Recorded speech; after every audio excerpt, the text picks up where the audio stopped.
gente. Vamos começar mais uma aula de entalpia. A aula de hoje vai ser sobre lei de Hess, também chamada lei dos estados inicial e final, ou ainda lei da aditividade. Estudando a combustão do carbono. A primeira ideia é que a gente vai fazer essa combustão completa, em uma única etapa, ou seja, a reação será carbono-grafite mais O2 vai dar CO2 e o ΔH dessa reação é igual a menos 394 kJ. Agora, essa reação completa ela poderia ser dividida em duas etapas. Uma primeira parte, a reação de combustão incompleta. Assim, carbono mais meio de O2 dando monóxido de carbono, CO, cujo ΔH é igual a menos 110 kJ. E a segunda parte, a segunda etapa, seria pegar o monóxido de carbono, reagir com mais meio de O2, obtendo-se agora CO2. E o ΔH dessa reação é igual a menos 284 kJ. Então, a combustão completa foi dividida em duas etapas. Agora, qual seria o ΔH da reação da combustão completa a partir dessas etapas intermediárias? Somando as reações, você vai ter o seguinte: o primeiro elemento que aparece é carbono. Tá? No final vai aparecer carbono. Os depois é meio de O2 na primeira equação mais meio de O2 na segunda equação. Bem, meio de O2 mais meio de O2 vai dar 1 O2. O monóxido de carbono, que é a terceira substância, aparece nas equações dadas na primeira equação dada depois da seta e na segunda equação dada antes da seta. Quer dizer que ele foi produzido numa primeira reação e vai ser consumido na reação seguinte. Então, ele vai desaparecer. Então, substâncias que aparecem em ambos os lados da seta podem ser cortadas. E no final você vai obter CO2. Quer dizer, somando as equações, a gente obtém a reação de combustão completa. Então, somando os ΔHs, menos 110 com menos 284 vai ser igual a menos 394 kJ. Quer dizer que o ΔH você pode obter realizando a reação numa única etapa ou realizando em duas etapas ou mais ainda. Para dar um fechamento, é o seguinte: substâncias que aparecem em ambos os lados das setas, mesmo em equações diversas, devem ser cortadas.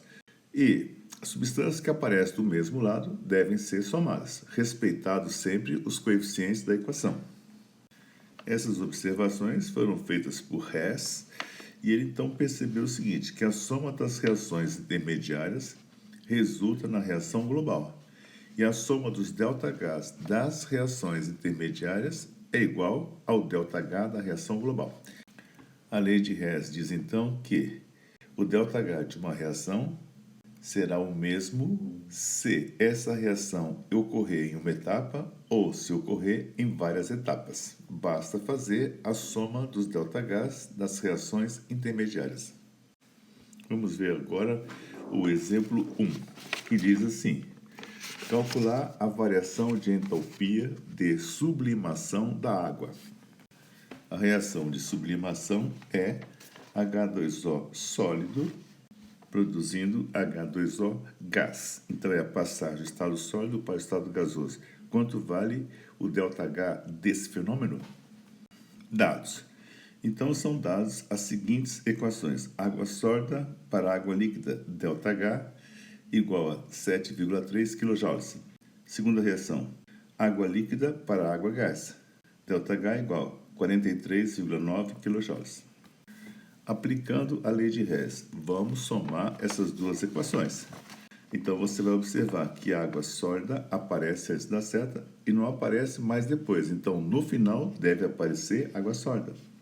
A água líquida aparece na primeira equação do lado direito da seta e depois aparece água líquida do lado esquerdo da seta na segunda equação. Então, substâncias que aparecem e nos dois lados podem ser cortadas. Finalmente, H2O gás aparece na segunda equação depois da seta. Tudo bem? Então, soma. Você vai obter a seguinte equação. H2O sólido vai dar H2O gás, que é a própria sublimação que nós estamos estudando. Então, nós somamos as reações. Então, basta somar os ΔHs. Então, o ΔH 7,3 da primeira reação, que é uma fusão.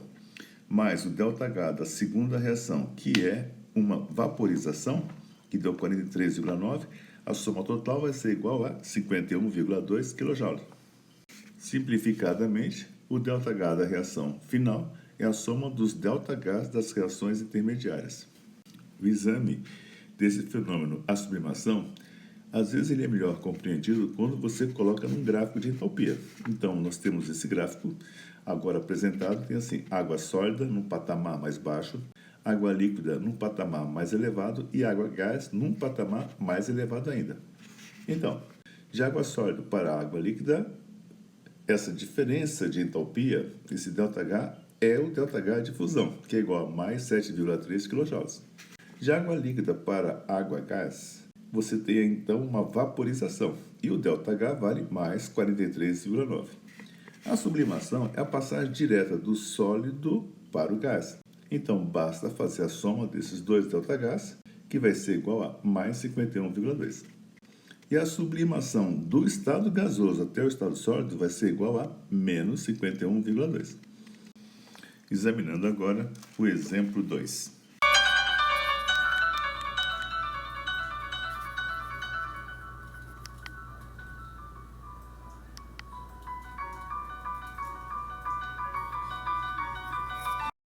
A pergunta é o seguinte: calcular o ΔH da reação. A reação é metano CH4 mais 2O2 vai dar CO2 mais duas águas. Eu quero saber quanto vale o ΔH dessa reação. Então, foi dada uma reação cujo ΔH eu não conheço e para isso agora eu vou consultar os dados. Dados. Você vai observar que foram dadas três equações nos dados. A primeira equação é C mais 2H2 dá CH4 e o ΔH menos 75. Carbono mais O2 vai dar CO2, ΔH menos 394. Hidrogênio mais meio de O2 vai dar H2O e o ΔH menos 286. Você deverá fazer uma soma das equações dadas e encontrar a reação cujo ΔH você não sabe, que será denominada de reação problema. Porém, nem sempre a soma assim direta já resulta naquela reação. Então você deverá fazer pequenos ajustes para que quando você somar as equações dadas, aí sim ela dê a reação que a gente procura. Então, o primeiro passo é o seguinte: achar cada fórmula da equação problema, aquela que você não sabe o ΔH, naquelas equações que foram dadas com os ΔHs conhecidos. Então, o primeiro composto que aparece é metano, CH4. Aonde está o metano nas equações dadas? Está na primeira equação depois da seta. Então, para ficar igual à primeira reação, o metano CH4 deverá mudar de posição, inverter essa reação. Então, anota aí, primeira equação, inverter. A segunda fórmula que aparece na equação problema é o oxigênio, O2. Nas equações dadas, aparece O2 na segunda equação e na terceira equação.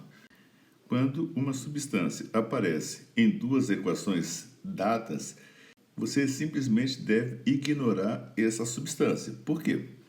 Porque existem infinitas maneiras de você somar dois números para você obter uma mesma resposta. Isto é, para se obter 2O2. Agora, examinando a posição do CO2, gás carbônico.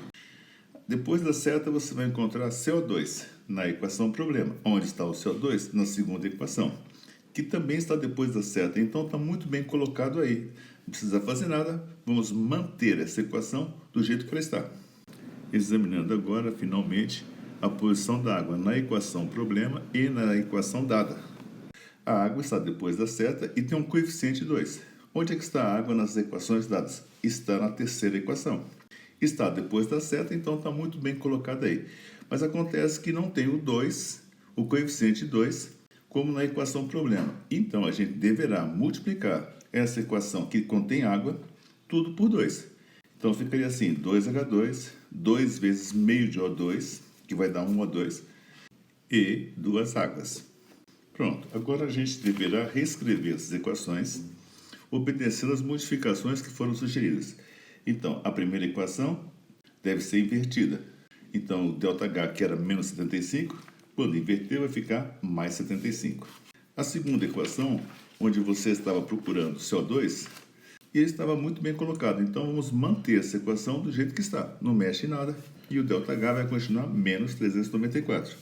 Finalmente, a água, que se encontra na terceira equação, então deverá ser multiplicada por 2. Então, nós vamos obter o seguinte: 2H2 mais 2 vezes meio de O2 vai dar 2 águas. E o ΔH vai ser multiplicado por 2. Já que você multiplicou toda a equação por 2, o ΔH também será multiplicado por 2. Menos 286 vezes 2 vai ser igual a menos 572. Agora, com todas as equações dadas devidamente ajustadas, é só fazer a soma. Você vai encontrar carbono de um lado na primeira equação, carbono do outro. Então, corta. Vai encontrar 2H2 de um lado, na primeira equação, e 2H2 na terceira equação. Então, corta. E agora, somando, vai ficar assim: metano, CH4, mais 1O2 mais 1O2 dá 2O2. Aí vai dar CO2 e 2 águas. Deu a equação que nós estávamos procurando. Isso vai dar sempre certo, porque esse é o exercício. É você somar as equações para achar a equação do problema. E soma-se os ΔHs. Somando os ΔHs vai ser igual a menos 891 kJ. Bem, só para fechar então essa aula, você deve saber fazer o seguinte. Para usar a lei de Hess, você vai ter uma equação cujo ΔH você não sabe. Você vai ter outras equações que devem ser ajustadas. Quando tem que inverter, troca o sinal. Quando tem que multiplicar, multiplica também o ΔH. Agora é fazer um pouco de exercício.